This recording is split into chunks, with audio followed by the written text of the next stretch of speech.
Hello, Dr. Bill here. I'm super duper excited to do our next Meet the Mentor in the Hollywood Theater. It is a citizen theater owned by the Salvation Army, and this will be my absolute all-time life favorite Meet the Mentor because it's with my daughter, Georgie. And she's going to tell you about the business that she started. Why do we even do these? I'll tell you why. 16 years ago, we formed the LEAP Foundation. What's LEAP? LEAP is a motivational leadership program for young entrepreneurs that we do every year at UCLA. It's a one-week program. Students live in the dorm. They come and they spend a whole week with us where we teach them skills they don't necessarily learn in high school and college. Our next program is July 16th to the 22nd. It will be at UCLA on campus, and we will have about 450 kids literally from all over the world. The thing that makes LEAP so unique is that we bring in these amazing mentors.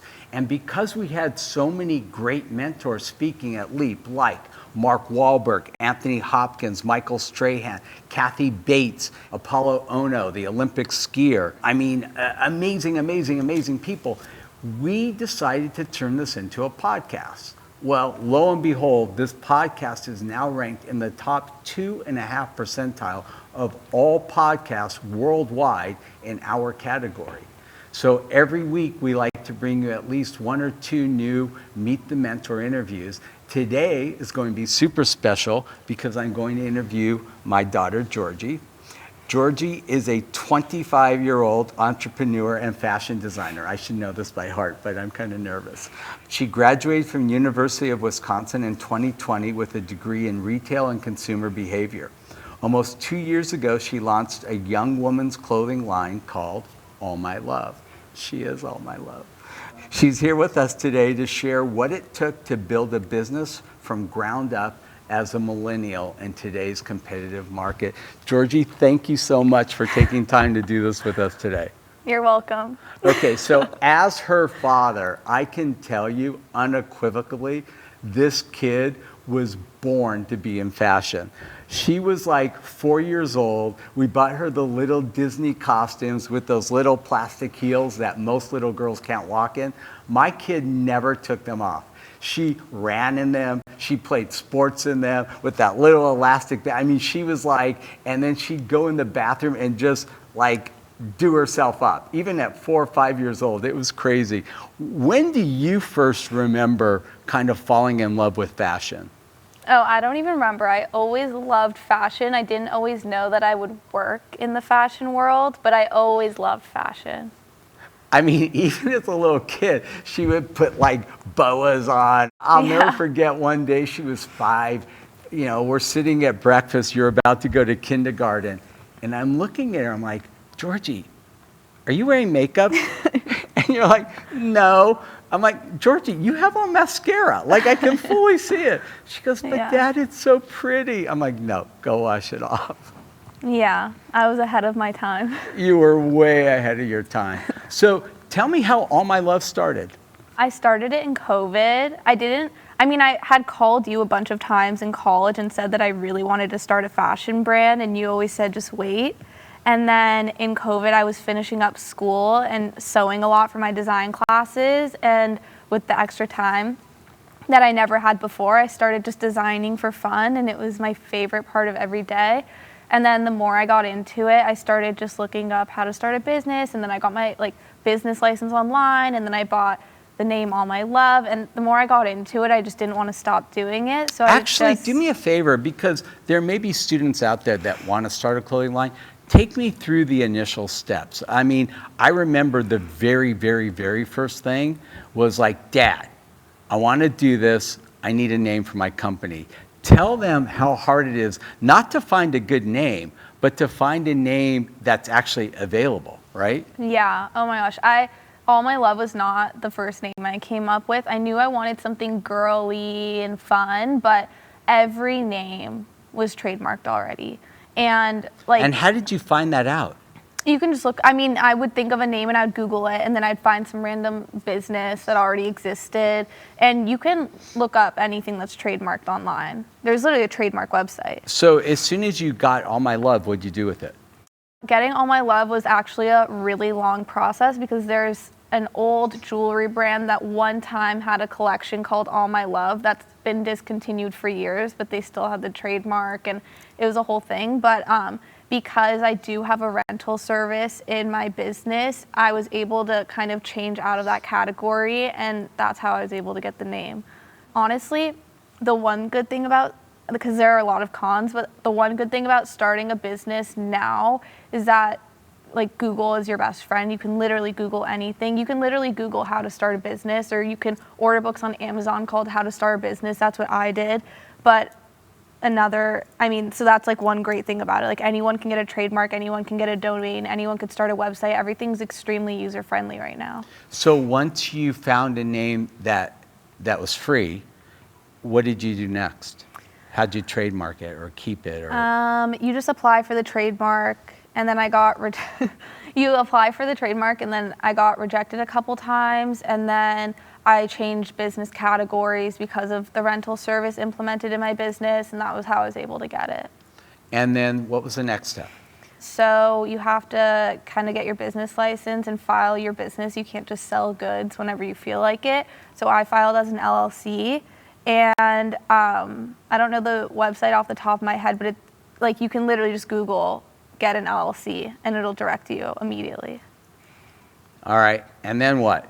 And then I got the domain. So anyone, I feel it's super user friendly, Wix or Shopify. You can just get a domain through there and build your website from there. But interestingly, your domain is not allmylove.com, it's shopallmylove.com. Yeah, so allmylove.com, the domain was already taken. I don't even think that there's anything on that website. So I just did Shop All My Love, and that was available. And I think it's still pretty easy to remember. I also wanted to add, on top of getting the domain and trademarks, you also need all the social links. So you need the Instagram handle, all of those are a lot of the time taken too. So it's kind of just trying to find one name where you can own everything, and that takes a long time. All under one name. Yeah. So then I started making designs, and I brought it to, there are, in fashion, it's different than other kinds of products you make. There are so many steps. You can't just submit a design to a manufacturer. You have to get patterns made, gradings, dye houses, sample. There's a whole process, but there are places that will do everything for you, or you can individually source for all of that. And that's where I started. I just went to a place that does everything just for my first time around. And now that it's been about a year and a half, I have my supply chain a lot more locked down. So I'm able to individually source for certain things that I need. Tell me what it is about All My Love that you think is kind of your unique selling feature when you compare it to other brands in your category. I just remember always, every time I love shopping.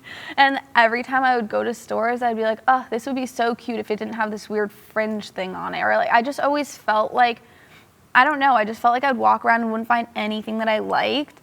And so, I obviously think that my designs are what make it special and unique, because I think that they're beautiful, and I think that everything that I make is really easy to wear. I go through so many rounds of sampling to make sure that everything fits really well and the quality is really high, which a lot of the time when you're buying expensive pieces, you'd be surprised that that's not always the case.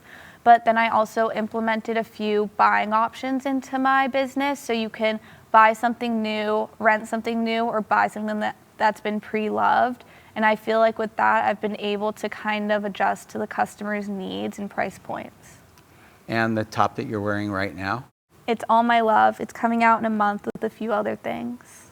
And it comes in 2 colors? 2 colors, this color and then a raspberry color, and it's like a sweater tank top. And then I have these silk midi skirts to match both sets. So what would you say, going back from the inception of All My Love, was probably the biggest challenge you had in making this company? I have a few. One, Go for it. One, like really simple one is that I would say to always start really small with how much product you make. I wish that I didn't make a whole collection off the bat, because at that point I didn't have my supply chain locked down and I didn't know enough about the industry to really like produce those in a timely manner. And by the time it was all done, I was like, oh, I designed this like a year ago. And I was just, I don't know. I just wish that I had started small and built from there. It's also expensive, so that's my biggest advice. But then also, I just feel like when you're starting a brand, everyone has so much advice and everyone has so much to say, and everyone thinks that they know more than you if they've been successful at any point in their life. But I know a lot of the people that you've introduced me to or that I've just met organically started businesses years ago or in completely different categories, and they had advice that honestly I felt like didn't actually help me or wasn't always beneficial. And I really wish that I stuck with my gut on a lot of things, because at the end of the day, I feel like nobody knows your vision or your business the way that you do. And nobody cares about your money like you do. No, everybody wants your money. I always recommend, no matter what business you have, you always sign your checks, because literally nobody cares about your money like you do. It's so true. And a big thing that you taught me, especially with working with so many different people and trying to manufacture my products, was never pay up front, because I got screwed so many times doing that. And the truth is that that's not a standard, and people will take advantage of you from the beginning because they know that you don't know anything about the business, and now it just would never happen that way. And the other thing that we learned together was whenever you're working with a manufacturer, you need to have a deadline, right? Let's talk about that. Yes and no. There are delays sometimes that are out of everybody's control, especially with COVID. Unfortunately, it's still an issue and there are still setbacks. But I think that that kind of falls in line with not paying up front everything. I'll pay for sampling and I'll get a sample, and then I'll pay for part of production, but I don't pay for the entire production until I get all my product. And I think that that definitely incentivizes people to work faster. What would you say is probably the biggest challenge in actually making a brand like popular or go viral today? There are so many aspects of the business, but marketing is so important.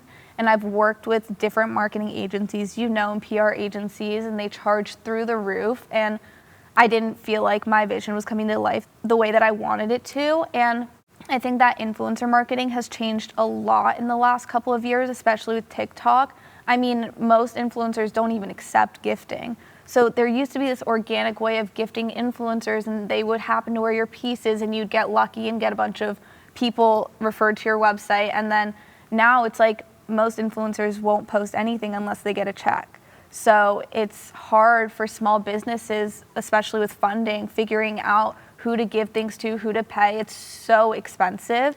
And so my biggest goal this year has been just trying to push organically as much as I can, because honestly, I've seen the highest return on that. And as a small business, it's not sustainable to pay every influencer. Well, it's also a two-edged sword, because when you pay an influencer, they have to legally say this is a paid ad. Mm-hmm. And their audience doesn't embrace that as much as if they just wear it because they love it, right? It's so interesting, because any time that I've gifted influencers and they've just happened to wear something in a YouTube video or whatever, that piece will sell out. And then the second I pay an influencer to wear something, I get so few orders from it. But they're very different investments, you know? Like if I pay an influencer and they have a code for me or whatever, I get more subscribers. So it's like maybe there's a more long-term return. But yeah, I would say the best return is when there's organic posting, which is what makes it hard, because obviously the influencer industry, that's their living. That's how they live off of, you know, their lives. They need to be paid by brands. But as a brand, it's extremely expensive and not always as effective as you'd think. I also want to add, it is important to pay influencers still when you need more content. Like regardless, you have beautiful content so that you can use that across platforms. Like it's still important to do. But I would say my biggest advice would be to spend a lot of time on, I mean, of course you need a good quality product, but good quality just marketing and your social presence. It's so important. Like People literally will look up on TikTok cute tops to wear tonight, and then people will purchase straight off of TikTok. People aren't even Googling clothes anymore. They're literally looking on TikTok. So I would say it's really important to make sure that you have a strong social media presence. And where do you see All My Love going next? Well, we just got into another store, so This is your 6th brick and mortar store, right? Yeah, this will be my 2nd brick and mortar store, but my 6th retailer. That's awesome. Or my 3rd brick and mortar store, 6th Congratulations. retailer. Thank you. Are you allowed to name them? Not yet, but we'll be announcing it in a week. But I think where I see All My Love going is just being in more stores, more websites, and just growing my customer base. I mean, it's grown a lot it's only a year and a half old. It's grown a lot in the past year, but it's really exciting every time I send out an email blast and then I get purchases. It just makes me feel like I have this loyal following, and I get so many messages and emails, and I just want to build that up even more. It's the most gratifying feeling when you work so hard on a project and people are actually responding to it and interacting with it. What's the best business advice that you've been given since the start of this company? Honestly, all of it's come from you. The first one was don't pay anyone up front. So that was a great one. But also just always, I know it sounds so cliche, but just always believing in your brand. You're right, no one's going to care about your money the way you do, your business the way you do. And if I don't even believe in it, then who else is going to? So just always being really confident and working at it and not giving up. I just have to be my #1 supporter. I have a really cute anecdotal story. So when Georgie started up this business, she came to me and said, Dad, do you want to invest in my business? And I said, absolutely. But just know if I invest, I'm going to be a partner and I'm going to give you some direction. She goes, yeah, I think I'm good. No, I just was looking down the line and I was like, I don't think that's going to work for us. Yeah. So she did it all on her own, and I'm so incredibly proud of you. Thank you. Is there anything I haven't asked you that you think you need to convey to our audience today? Anyone who comes to LEAP will hear me speak every year, and I feel like I give a lot of really specific advice, specific websites, companies to work with, and I feel like that's really beneficial. But overall, well, I got a question actually the other day, and it was, what if you fail? And I just want to say that that's the risk of starting a business. No one guarantees that it's going to be successful. No one guarantees that you're going to become rich off of it. It's up to you how far you get. And so just keep working at it. And I always say failure's not an option. And in my vocabulary, there is no failure. I never, ever, ever fail. Because if I do something and it doesn't come out the way I want it to, I don't look at that as failure. And I've said this to Georgie 100 times. If it doesn't come out the way you want it to, it's not failure, it's practice. And then you change it and you do it again and again and again. You really only fail when you quit. So if you don't quit, you never fail, right? It's so true. You'll never know how to start or run a business until you actually do it. And there are a lot of learning lessons along the way that can be seen as failures, but you need to learn those lessons eventually, and it only makes your business model stronger moving forward. Well, as a dad, I just have to tell you, I'm so incredibly proud of you. You had a dream, you pursued it, you have a beautiful line of clothing. If you go to shopallmylove.com, you can see what I mean. I don't care, even if you're a guy, she actually has stuff that you can wear. There are some nice sweats that I'm gonna wear, even though I don't normally wear pink or peach. I'll wear it because my daughter made it, but she's really done an amazing job. And if you are a parent watching this, or you're a student 15 to 25 and you're interested in LEAP, please go to our website, leapfoundation.com. You can get more information about LEAP. Again, the next summer program is July 16th to 22nd at UCLA. And if you'd like more information on how you can help support the Salvation Army, please watch this little commercial that we're going to play for you now. Love doesn't discriminate. It doesn't pick and choose. When there's so much to fight against, love fights for. When others flee, love runs toward. And when darkness prevails, love doesn't despair. It never feels too small or too weak or too powerless to help. Love knows its worth and remembers its strength. Love isn't pro this or pro that, but proactive and protective. It's never quick to rage, but always quick to courageous compassion. Love gives everything and expects nothing. For 156 years, the Salvation Army has loved all who feel lost. With your help, we'll never stop.